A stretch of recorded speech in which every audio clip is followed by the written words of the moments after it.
Setelah proklamasi kemerdekaan Indonesia pada tanggal 17 Agustus 1945, rakyat di berbagai daerah menyambut dengan sukacita. Namun, situasi politik dan keamanan belum stabil. Jepang yang telah kalah dalam Perang Dunia II masih berada di Indonesia sambil menunggu kedatangan sekutu untuk melucuti senjata mereka. Dalam perjanjian internasional, sekutu mendapat tugas untuk mengurus wilayah bekas jajahan Jepang, termasuk Indonesia, dengan mengirim Elite Forces Nederland East-Indie atau disingkat oleh ATNI yang dipimpin oleh Letnan Jenderal Sir Philip Curtison. Kedatangan pasukan sekutu ke Indonesia sebenarnya bertujuan untuk melucuti senjata tentara Jepang dan membebaskan tawanan perang. Namun, di balik misi tersebut terselip ambisi Belanda yang tergabung dalam Netherlands Indies Civil Administration atau singkatannya NICA untuk kembali menjajah Indonesia. Hal inilah yang kemudian memicu ketegangan di berbagai daerah, terutama di Surabaya yang dikenal sebagai kota dengan semangat perlawanan tinggi. Dan kali ini gue akan membahas pertempuran di Surabaya dalam episode Perobekan Bendera Belanda. Putar intronya.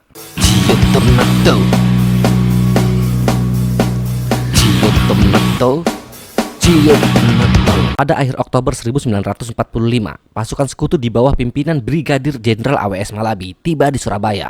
Mereka membawa pasukan besar lengkap dengan kendaraan lapis baja dan persenjataan berat. Ini adalah sebuah situasi yang sangat aneh, karena pada saat itu sedang terjadi suasana damai. Tetapi mengapa pasukan sekutu sengaja memasuki kota Surabaya dengan congkaknya memamerkan senjata tempur mereka? Bahkan di langit Surabaya lewat beberapa jet tempur seolah mencoba mengintimidasi rakyat Surabaya. Dan ada yang lebih gila lagi, ternyata tentara sekutu ini menyewa tentara Gurkha. Nah, siapa itu tentara Gurkha? Gurkha adalah pasukan Nepal yang menjadi bagian dari tentara Inggris atau British Indian Army. Mereka dikenal sebagai prajurit yang tangguh, brutal dan menggila. Mereka sering digunakan Inggris dalam berbagai peperangan. Bahkan sejarah mencatat tentara Gurkha diperintahkan untuk menembak siapa saja rakyat Surabaya jika itu mencurigakan. Meskipun pada awalnya diterima dengan baik oleh rakyat Surabaya, ketegangan mulai muncul setelah sekutu menuntut rakyat menyerahkan senjata yang sebelumnya dirampas dari tentara Jepang. Ditambah lagi, tentara sekutu itu mengejek rakyat Indonesia dengan ucapan seperti ini. Pribumi seperti kalian tidak bisa menggunakan senjata modern, apalagi mencoba untuk mengadu kekuatan dengan kami, militer yang sangat terlatih. Tapi pemerintahan Republik Indonesia yang masih sangat muda itu berusaha menenangkan situasi dengan mengadakan perundingan antara pihak sekutu dan pemimpin Indonesia. Namun perundingan itu tidak berjalan mulus. Hal itu dikarenakan karena rakyat Surabaya yang telah bertekad mempertahankan kemerdekaan menolak keras penyerahan senjata kepada tentara sekutu. Hingga ketegangan mencapai puncaknya pada tanggal 27 Oktober 1945 ketika terjadi bentrokan antara pejuang Indonesia dan pasukan sekutu. Dan awal peperangan pun dimulai. Salah satu awal pemicu pertempuran besar di Surabaya adalah sebuah insiden bendera di Hotel Yamato pada tanggal 19 Oktober 1945. Kala itu sekelompok warga Belanda mengibarkan bendera merah putih di puncak hotel yang menandakan simbol kembalinya kekuasaan Belanda di Indonesia. Tentu aja ini adalah sebuah penghinaan yang merendahkan martabat bangsa Indonesia. Jika bangsa Eropa menganggap dirinya kuat, mereka lupa bahwa bangsa Indonesia adalah bangsa yang terhormat dan bermartabat. Rakyat Surabaya benar-benar marah. Dipimpin oleh Haryono dan Kusnowibowo, para pemuda dan gagah beraninya memanjat ke atap hotel untuk menurunkan bendera Belanda. Namun tiba-tiba warga negara Belanda itu ternyata didampingi oleh ratusan tentara Belanda dan sekutu. Tentara sekutu itu berisi tentara Gurkha dari Nepal dan juga tentara Inggris. Itu yang artinya rakyat sipil Surabaya dikeroyok oleh 3 negara. Gabungan tentara itu langsung menghujani peluru ke arah rakyat Surabaya. Apakah rakyat Surabaya mundur? Tidak, mereka tidak mundur selangkah pun. Para pemuda Surabaya membalas serangan peluru itu dengan tembakan senjata api yang mereka dapatkan dari tentara Jepang.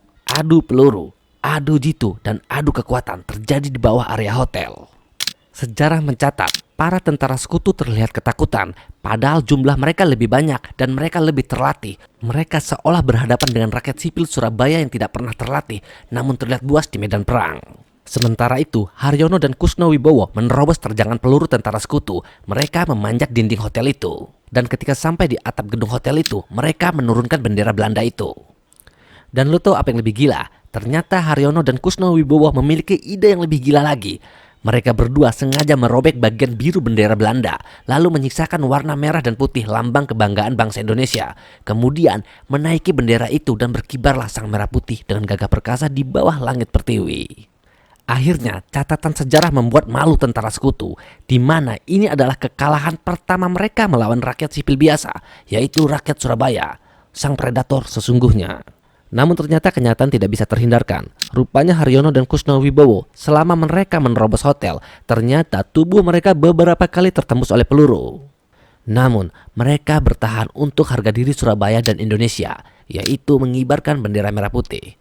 Dan ketika misi mereka selesai, mereka izin pamit dari dunia dan pulang ke pangkuan Tuhan dengan penuh rasa bangga. Inilah episode 1 Pertempuran Surabaya. Kita akan memasuki episode kedua, yaitu Bung Tomo, sang legenda yang menolak ultimatum dari Inggris. Dan dia akan memilih bertempur dengan Inggris yang pada prinsipnya Inggris adalah pemenang Perang Dunia Kedua. Tapi itu tidak membuat nyali Bung Tomo bergeser. Sampai jumpa di episode kedua.